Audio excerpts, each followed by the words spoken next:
So as we mentioned, this is out of a Which report? Absolutely. So what Which found was what we've come to know now as shrinkflation. So inflation, but a little bit more deceitful, a little bit more sneaky in our supermarket shelves.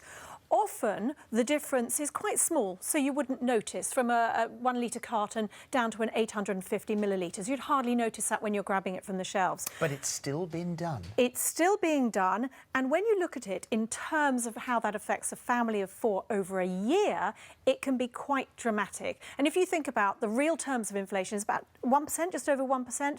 Some of the products that Which found were being reduced in size by 14%, some 25%. So why are they doing it? This is a way, I'm assuming, for them not to have to increase prices? Exactly, and some might say, actually, we don't like prices going up, and in some instances, we quite like our products to get a bit smaller. We'd rather have the cost of our shopping basket stay the same. And how are they going to tell us? Notices on the supermarket shelves? So it's slightly, you know, lose-lose for the manufacturers. When things have gone up in size, like when you suddenly get a king-size something, and that's a big massive advertising campaign. They're not realistically going to put a strap over it saying this is smaller. But it's just the sneaky way that they do it that actually is really unfair to consumers.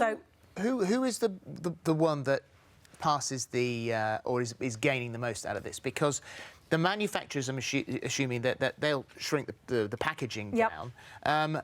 Do they sell them to the supermarkets for the same amount of money, or do they cut their prices? They have said to us, they've implied that they're passing on the wholesale reduction to the supermarket, and they have no control over that retailer's end pricing. So we can't blame everything on the manufacturers, on the makers of the products.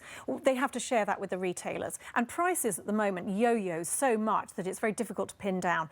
But it's a little collaborative effort that the loser in the end is the shopper. So a lot of people would say it's probably a good thing if you've got a smaller block of chocolate or a smaller packet of crisps for calorific value. In many ways it is.